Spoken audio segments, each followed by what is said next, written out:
25th February 2014. We're going to do a little bit of a history lesson. Do you like history lessons? Do you like to learn history? Modern, recent history? Do you like to hear about how Poland saved the world again? An unknown event called Euromaidan, where Ukrainian people stood up against Yanukovych, their president, the guy that was like a bad guy who retreated from an agreement to sort of get closer to the European Union, like this association agreement, which apparently was not as great as it's hyped up to be, but it was a step forward. But he still sort of just suddenly retreated from it. And then young people started protesting, and then their parents joined in on the protest, and then it became a whole thing. Remember that? Remember that this happened? So apparently, as things were escalating, as violence was escalating, as snipers appeared on the scene and starting, well, sniping people, a thing happened. A little event happened. 3 people were called in to negotiate with Yanukovych. Right? They were people from France, Germany, and most importantly, Poland, because Poland is the king of Poland, and never you forget that. And the person that was the representative of Poland was Radosław Sikorski, who is actually the Minister of Foreign Affairs right now.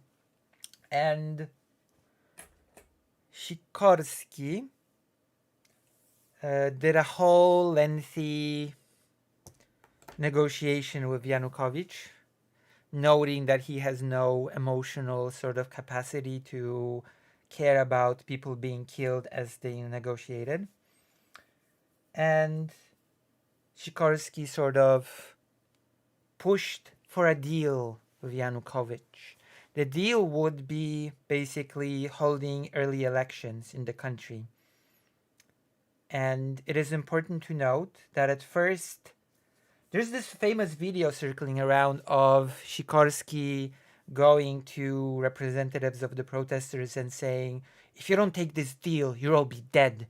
I hope that I am wrong. You'll all be dead. Have you managed to persuade them, Mr. Scott? I don't know. And it's often sort of twisted into this sort of, oh my God, Polish guy threatens the protesters or something. But it was a bit more than that in context. It was more like, look, I lived through the solidarity period in Poland. I know how this ends. If you don't take this deal, that will lead to early elections, because the protesters said, we're not going to trust Yanukovych with this. We don't trust this guy. We don't trust him to, carry out a fair early election. We don't trust this thug, because he actually is and was a thug.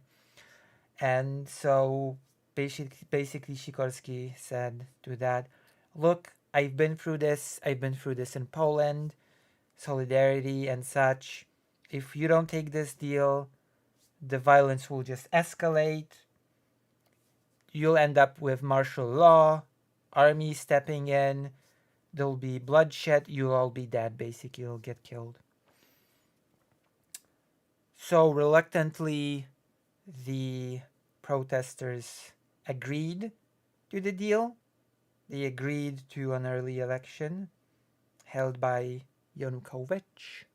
And then, as we all know, when the deal was agreed upon, Yanukovych just fled the country, and the rest is history. And also, according to some leaked documentation, Sikorski was actually not far off. There was actually there were actually plans to do what he warned that would happen, to escalate violence on a huge scale, to sort of do the whole martial law scenario with people getting just killed. So there we go. We've laid the groundwork for reading an amazing article about how Poland saved the world. Isn't that fascinating? Isn't that a fascinating turn of events that we are turning the clock back and we're going back to 2014 to discuss how Poland had a crucial role. Apparently, Poland's coverage of the events of Euromaidan were different from other countries because Poland sort of did their coverage through the experiences of the solidarity movement. And they felt huge solidarity with people from the Euromaidan protest because they felt a similarity. They felt it was similar. By Adam Easton.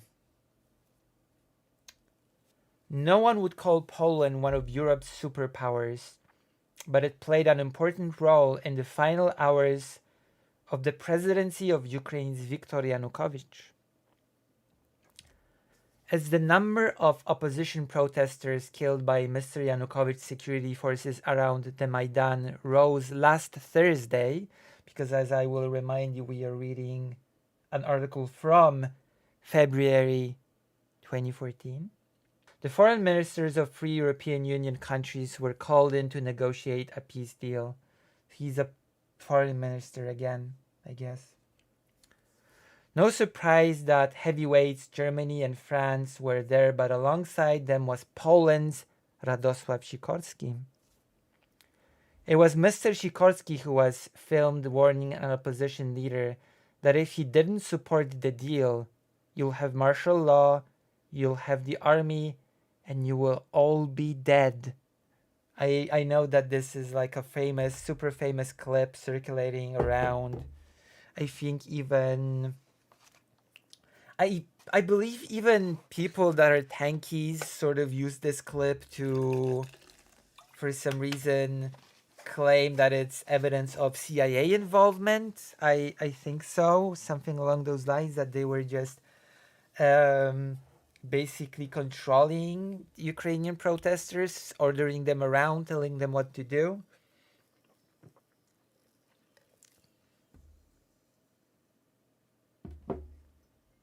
Something like that.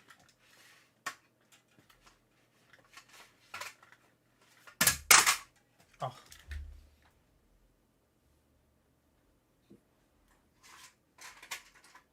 It was like, take this deal that will coup Yanukovych or whatever, or else you'll be dead. This is like a very manipulative way of interpreting the events that transpired in 2013.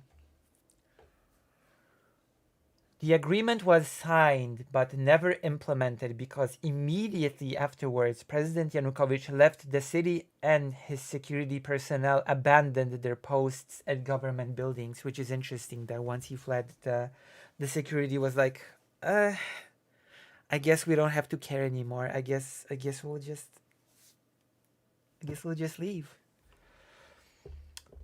Yanukovych did something unheard of. After signing the agreement, he went to a meeting outside the city, which seems to have been planned earlier, without appreciating the psychological impact it would have, Mr. Sikorski told Polish radio on Tuesday.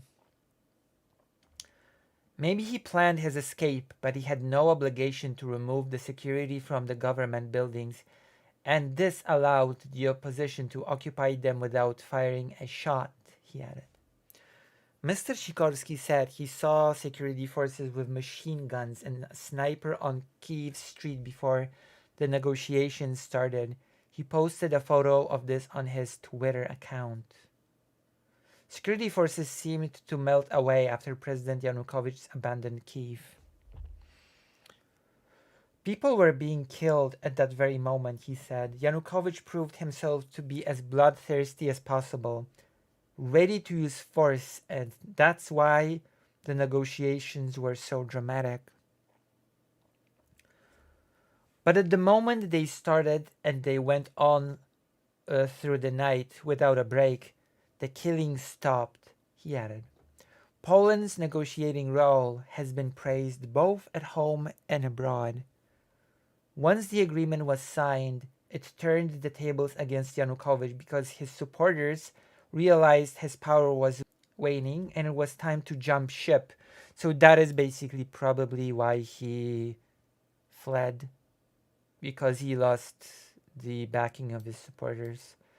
Konstanty Gebert, a very famous Polish Jewish war journalist, who basically made genocide his expertise. We've actually saw some videos of his on stream, so, and I know him personally. A columnist for the leading Polish daily Gazeta Wyborcza told the BBC. Also, his nickname is Kostek, Konstanty Gebert, aka Kostek. I think Poland played a very useful and constructive role in negotiating the situation on the Maidan. Poland has long pushed for the European Union to have closer ties with Ukraine. Warsaw would like to see a stable democratic Ukraine join the EU because it would enhance Poland's security, shifting it closer to Europe's heart. Strong Polish support for Ukraine's opposition was evident in this Warsaw rally. See? Poland's leading role in the negotiations may improve its standing inside the European Union, which of course the Law and Justice Party squandered all that, but that's neither here nor there. That's a whole different story that maybe we will one day explore. I don't think it would have been possible to broker the deal without Poland, Marcin Zaborowski, director of the Polish Institute of International Affairs, told the BBC. The relationship with Ukrainian activists was developed over years, and it paid off. It's inconceivable now to create a serious EU initiative towards the east and bypass Poland. A few years ago, it was entirely possible. Now, it's not the case, he added. Mr. Sikorski's approach to negotiating with the opposition has been criticized by Poland's main opposition party, Law and Justice, which then became the ruling party, and well, we don't all know how it went. I know how it went. I'm from Poland. Its leader Jarosław Kaczynski said that by the time Mr. Sikorski was warning the opposition of the dangers, President Yanukovych had lost too much support to use more violence to crush the opposition. The Polish foreign minister's tough stance played into Mr. Yanukovych's hands, Mr. Kaczynski said, which makes no sense because Yanukovych fled. He fled after agreeing to the deal. It would make sense if he didn't flee, but he did. So how did that play into his hand? I have no idea how it played into his hands, since at the end of the day, he still fled the country.